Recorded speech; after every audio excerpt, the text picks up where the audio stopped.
Sa isang malawak na espasyo ng katedral, nakita-kita ang mamamayan. Nariyan na ang papa ng kahangalan.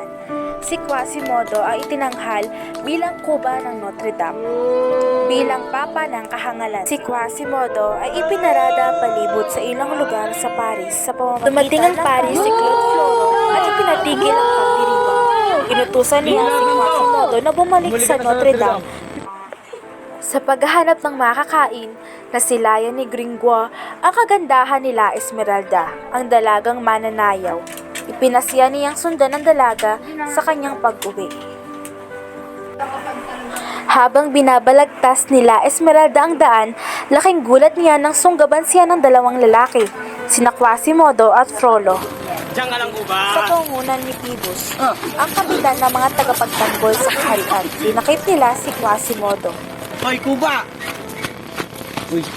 Si Quasimodo ay nilitis at pinarusahan sa tapat ng palasyo sa pamamagitan ng paglatigo sa kanyang katawan.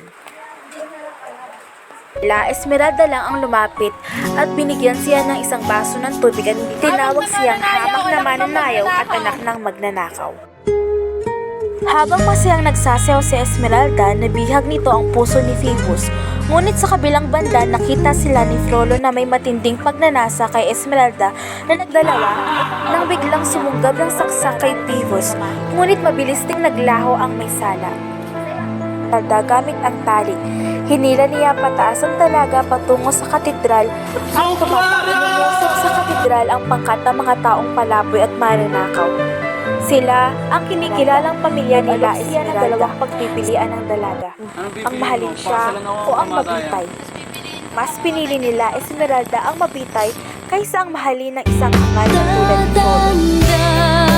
At lilipas din ako, ngunit mayroong awaiting iiwanan sa inyong alala.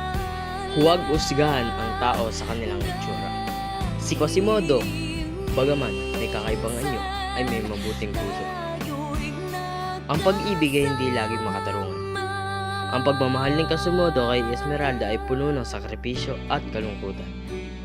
Igalang ang mga tao, anuman ang kanilang estado sa buhay. Ang kwento ay nagpapakita ng diskriminasyon sa mga taong may pagkakaiba tulad ni Quasimodo at Esmeralda. Ang pagpapatawad at pagtanggap ay mahalaga. Ang kwento ay nagtuturo na ang kawalan ng pagpapatawad ay maaaring magdulot ng kapahamakan. Maglaban para sa katarungan. Si Quasimodo ay nagpakita ng tapang at malasakit sa paglaban para sa tama.